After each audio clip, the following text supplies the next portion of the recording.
Der, kritikan pedas buat ketua MUI. Hei MUI, jangan ngurus ijazah, mending kamu ngurus agama. Itu korupsi, kasus kuota haji, kamu diam bagai jasad yang mati. Dong, speak up soal kuota haji. Aduh, halal deh. Roy Suryo tes ditetapkan menjadi tersangka, sudah keluar fatwa MUI. Katanya sudah tepat ya Polda Metro Jaya ya menetapkan Roy Suryo menjadi tersangka. Jadi halal deh. Jadi halal ya udah ya. Aduh, rupanya proyek besar nih. Aduh, lagi nyari cuan, Pak. Hidup Jokowi! Oke guys, balik lagi di Nyerocos Politisin Medsos. Kali ini netizen rame-rame merujak habis-habisan ya seorang ketua MUI guys ya, karena udah mengurusi soal ijazah Jokowi. Seharusnya beliau ini bersuara soal korupsi dana haji ya, dan juga banyak soal agama yang lain, berita-berita soal gas-gus lah gitu ya kan. Nah malah beliau ini bersuara soal ijazah Jokowi. Jadi ya buat apa gitu? Apa beliau ada juga yang namanya kebagian gitu ya? Netizen pun nggak tinggal diam guys ya, rame-rame merujak habis-habisan. Jadi nggak usah berlama-lama, langsung aja ke komentar Politisi Medsos untuk ketua MUI. Kenapa ketua MUI jadi ikut-ikutan komentari soal penetapan tersangkanya Roy Suryo kawan-kawan? Itu ranah hukum. Jadi substansinya adalah soal hukum. Sebaiknya ketua MUI tidak usah memberi pandangan apalagi politis, karena ini lebih murni pada soal hukum.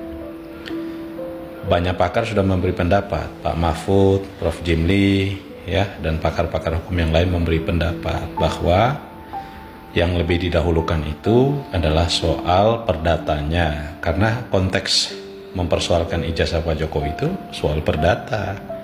Intinya adalah apakah benar atau tidak, itu harus dibuktikan secara perdata, dan yang berwenang itu adalah pengadilan. Jadi tidak ada pembenaran sikap yang dilakukan oleh Polda terhadap Roy Suryo kawan-kawan dijadikan tersangka itu. Sebetulnya kita juga tidak tertarik kita membahas soal ijazah itu asli atau palsu, apalagi mengikuti konten-konten Pak Roy Suryo dan kawan-kawan itu. Kita bosan juga, muak juga. Tetapi ketika melihat polisi mengambil langkah itu, nah itu yang kita persoalkan. Ada lagi ketua MUI ngapain ngurusin ijazah? Ngurusin kuota haji kemarin kuota haji dikorupsi dana haji. Gak ijazah diurusin. Apa jangan-jangan lu ngurusin ijazah untuk nyelamatin lu? Ya enggak? Karena lu korupsi juga di situ tuh. Ya kan? Jangan-jangan ini mah. Ya kan, bukan nuduh ini mah. Ini mah jangan-jangan.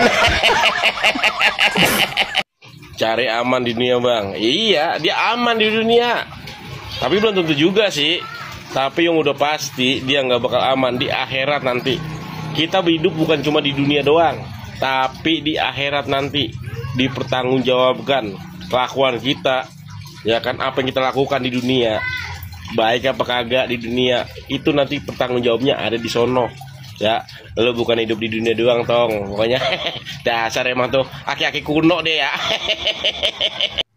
Ketua MUI ada kasus dana haji cangkeme mingkem, kasus PIK 2 cangkeme mingkem, kasus kereta cepat bus cangkeme mingkem ae. Giliran kasus ijazah cangkeme mengo, cangkem bosok. Setelah kemunculan Mulyono, NU diobok-obok. Integritas NU sangat merosot setelah kemunculan Mulyono. Itu fakta.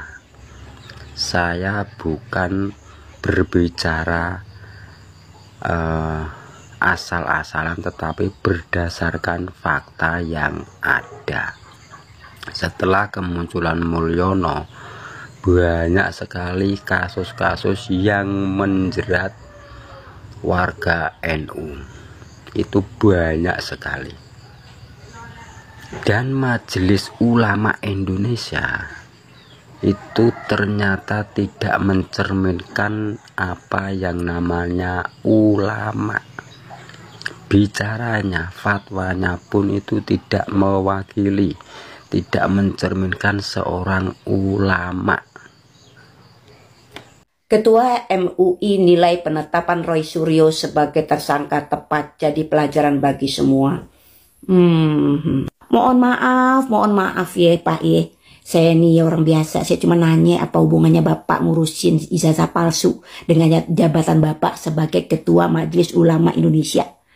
Mendingan tuh Bapak urusin tuh ya. Masalah korupsi dana haji yang sampai sekarang gak jelas beritanya. Ya sudah dipanggil ke KPK. Terus apa? Sudah ditetapkan sebagai tersangka tuh belum tuh? Ya, sudah disidangin belum? Itu dana haji korupsi Pak, korupsi bikin bangkrut negara, apalagi uang umat untuk ibadah. Apa urgensinya Bapak ngurusin masalah Roy Suryo CS? Itu yang buat gue bingung, please. Bingung gue Pak, bingung. Pembelajaran apa? Pembelajaran supaya rakyat gak berani bersuara. Please Bapak, urusin tuh korupsi dana haji. Sebelumnya Pak, saya mohon maaf dan mohon izin. Apa hubungannya dengan Bapak dan organisasi Bapak? Nah, menurut Ketua Majelis Ulama Islam, penetapan Roy Suryo CS sebagai tersangka yang ditetapkan oleh Polda sudah tepat dan menjadi pembelajaran kita. Sekali lagi saya bertanya Bapak, apa hubungannya dengan Bapak? Ini dimungkinkan ya. Dari Ketua Majelis Ulama Islam itu mengeluarkan statement berikut ini untuk meredam emosi masyarakat. Dimungkinkan. Namun hubungannya dengan orang Bapak itu saya menjadi tanda tanya. Tapi mungkin saya mau ngambil sisi positifnya sebagai pembelajaran kita agar berani mengungkapkan yang menurut kita salah, tetapi dibuktikan dengan data-data yang valid dan sah, dan patut dipertanggungjawabkan. Itu dimungkinkan ya sebagai pembelajaran kita. Karena nanggung gitu statementnya gitu kan. Lucu, apa hubungannya, tapi udahlah. Tak usah kita bahas dulu itu. Setelah dijadikan tersangka, Roy Suryo CS termasuk Bapak Roy Suryo, Ibu Dr. Tifa, dan Bapak Rismon Syahanipar, serta 5 yang lain yang sudah ditetapkan tersangka. Setelah ada ditetapkan tersangka, bukannya makin ciut, makin berani, makin lantang menyuarakan apa yang menjadi pemikiran dan analisis mereka itu benar. Karena sekali lagi, mereka terus berargumen bahwasanya penelitian mereka itu sah, valid 9,99% menurut Roy Suryo itu palsu dari hasil analisis mereka. Dan ada salah satu yang sudah ditetapkan tersangka bahwasanya dia tuh bersyukur gitu. Sudah ditetapkan tersangka. Karena di pengadilan nantilah mereka bisa membuktikan dan yang bersangkutan menurut mereka bisa menampilkan ijazahnya serta kooperatif datang tanpa diwakili ke pengadilan. Oke. Menurut salah satu yang ditetapkan tersangka ini, bersyukur dia ditetapkan tersangka. Apa gak gile bener? Mereka semakin yakin, semakin gencar ditetapkan sebagai tersangka.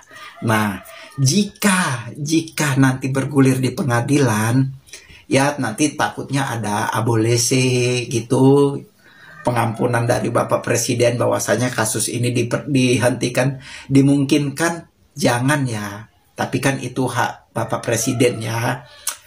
Sebisa mungkin digelar secara transparan sekali lagi, adil tanpa ditutup-tutupi, tentunya berimbang. Sehingga polemik ijazah asli ijazah asli atau palsu ini tidak menjadi bulanan-bulanan terus-menerus. Oke, semoga cepat kelar. Dan tentunya kembali lagi, saya tidak tahu apa tujuannya dari Ketua Majelis Ulama Islam ini membilang langkah Polda menetapkan Roy Suryo CS itu sudah tepat dan pembelajaran bagi kita semua. Saya mengambil pikiran positif, tentunya sudah tepat untuk menyelesaikan masalah ini dan sudah tepat pembelajaran bagi kita semua agar berani mengungkapkan apa yang menurut kita benar dengan data-data yang valid dan tentunya bisa dipertanggungjawabkan. Oke, itu aja menurut saya. Walaupun hubungannya saya nggak tahu antara MUI dengan penetapan Roy Suryo.